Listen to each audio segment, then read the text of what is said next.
Hey, what's up everyone, and welcome to another First Reviews reaction video with your big boy buddy Gore, and I'm here to take a look at the first reviews for Monster Hunter Wilds. This is like the most obvious, like 90 on Metacritic, I think ever, right? Well, maybe not ever, but at least right now. Right now, today, this year, it's the most obvious. Because it's just like, come on, the Monster Hunter games always do very well critic-wise, and this one looks even better than World did. At least just from someone who doesn't play these games, just looking at it and looking at the gameplay, it looks like a better version of World or Worlds. I think it's just Monster Hunter World, right? Again, I don't play these games, so I tried. I tried with World. I tried with Rise. I tried with the original PS2 game back in the day. I just can't get into them. I don't know. I think it's just because I don't play it with other people. But like also like it takes a little while to get into the game before you even really team up with people. I remember that, especially with Rise. I think World had the same thing too, where you had like call upon people and stuff. Am I right? Like you had like shoot a flare or something like that. I don't know. I'm trying to remember like what I get. Two games I barely played years ago. Anywho, so Wilds I might skip for now, but I do want to try it. I don't know what I want to do. I have too many games to play. I haven't even started Kingdom Come Deliverance 2 yet. So anyway, let's check this out. The reviews, I'm gonna guess, like I said, 90. So let's go to Metacritic. What'd I fucking say? Really? What the fuck did I just say? What did I say? I don't want to hear a fucking word. Oh, you already knew. No, it's obvious. It's obvious. The most obvious 90 of all time. You know, I don't even want to look. Let's go to OpenCritic. Let's see. Is it 90 over there too? Oh, it's an 89. All right, well. Oh, yo, the Yu-Gi-Oh! Early Days collection only got 72? What? I was actually looking forward to that. Why? When games don't hold up to revisit some. Yo, Sacred Cards is great. Please tell me that's good at least. Is Sacred Cards still good? That was the one I played all the time back in the day. All right, well, whatever. Let's go to Metacritic. All right, so Monster Hunter Wilds 90. Yeah. Okay, wait. What did Monster Hunter World have?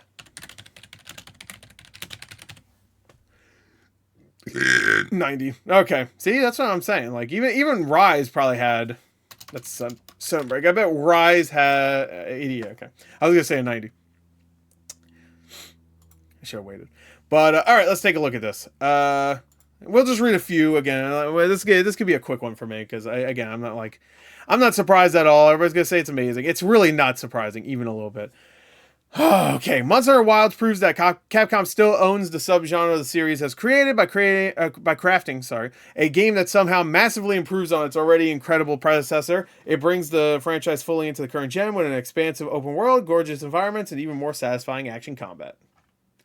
So it's just straight up is, because the games aren't really open world. They're like open. What would you call it? Like, you're in a zone, and then when you get to a certain area, it's Xenoblade has the same thing too, where you get, I think, right? That sounds right. Where you get to like a gate or an entrance, then it loads up the next part of the environment, right? That's pretty much like Monster Hunter, right? Because I did play the Wii U game too. I did not do well there. I'm just like really not good at like these type of games where you have to like really like. I want to be good at them. I'm just not. Every time I get too frustrated. The ones where you have to like micromanage and make sure like you're using your time like valuably, like I don't know. Monster Hunter Wilds is the natural evolution of Monster Hunter World and is an early frontrunner for Game of the Year. Fans and newbies alike will find a lot to like in Wild. So this and Kingdom Come Deliverance 2 are like like the two frontrunners right now, I think. What else came out? I don't think Avowed. Avowed's good, but I don't think it's gonna be up there. I think that might be it. Is there something I'm missing? I don't think many things came out in January. Dynasty Wars is fun, but I wouldn't say that's a Game of the Year contender. After 100 hours of gameplay, goddamn, reaching Hunter rank 110, I can confidently say Monster Hunter Wilds is a better game than World and Rise. That's crazy, because everybody loved World. Largely focusing on streamlining and making the overall experience more accessible. Wait, hold on. Is that true? Without removing the core principles that veteran hunters have come to know and love, Monster Hunter Wilds is a game that should be experienced by everyone. While the main story isn't anything to write home about, it's still an enjoyable one and a great way to get prepared for the real game. High rank. 2025 is packed with current and upcoming games that are already looking to be go-to contenders, and even though most of them aren't released yet, I just feel in my bones that Monster Hunter Wilds will be getting at least a nomination to take home the grand prize. I am already 50 hours in, and I can't wait to double, triple, quadruple the number in the coming weeks and months. This one's a classic as far as I'm concerned. Monster Hunter Wilds is the best, biggest, and most accessible game in the franchise. Okay, that's the second one that said that. Capcom has done again, taking a series and taking it to the next level without compromising its essence. The simplification of the various processes and the introduction of new concepts that streamline the experience and an open design at 60 frames make every hunt more exciting. Okay, hold on.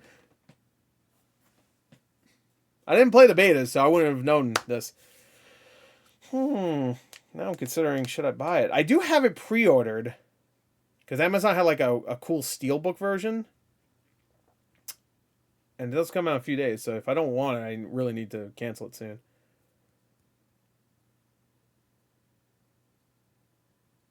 I don't know. Let me read more. Monster Hunter Wilds is fantastic. It looks beautiful. The worlds and characters all make it vibrant and immersive. That RE engine, baby. And hunting is just as fun as always. There's so much to do in a base game alone that it's easy to get lost in. But don't fret, players can do as much as do a little or as much as they will need to. If you want to build the easy stuff and just go hunt, feel free. You want to explore all food options, squad up with varying skills and weapons, that's there for you too. There's no wrong way to play, but however you do, it'll be absolutely worth investing your time.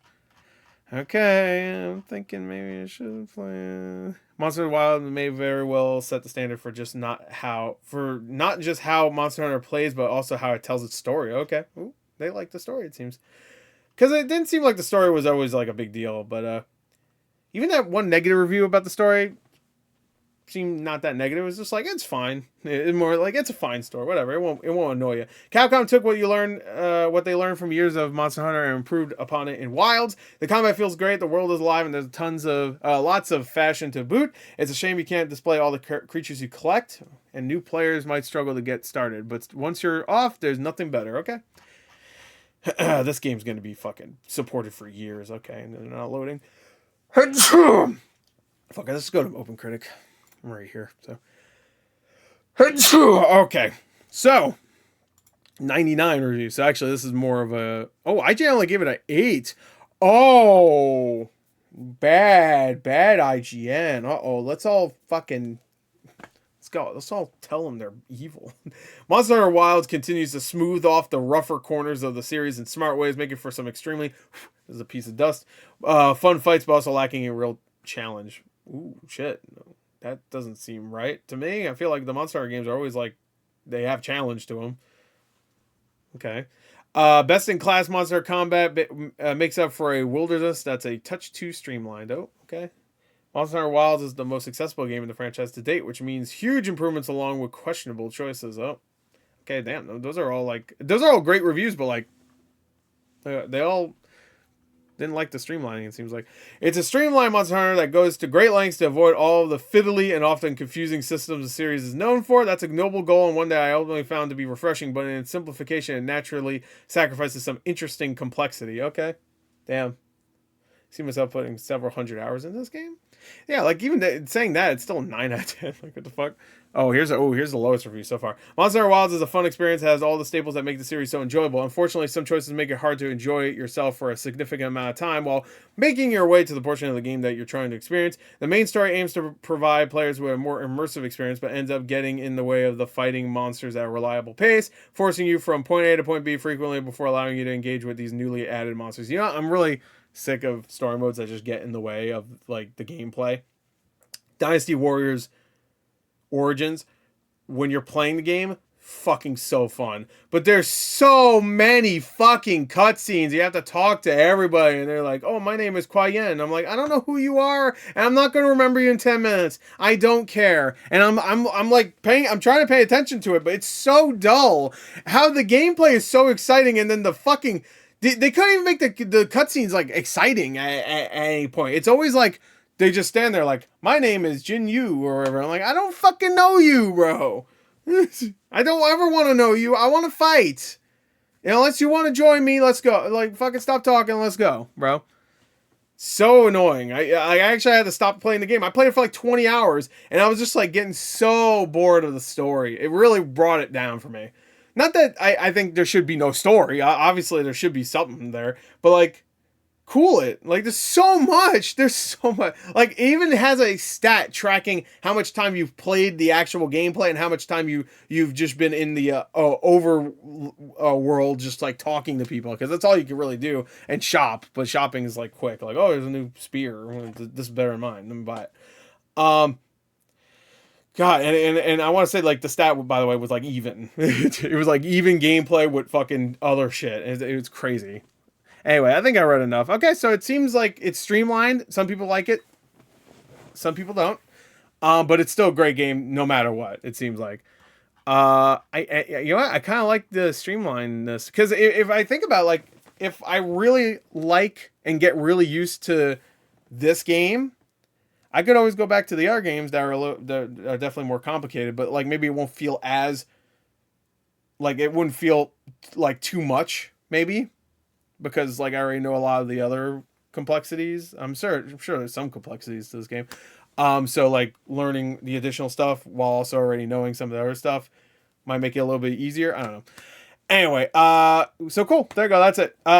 It sounds good though. So there you go. I'm upset about the Yu-Gi-Oh! Early Days collection. No!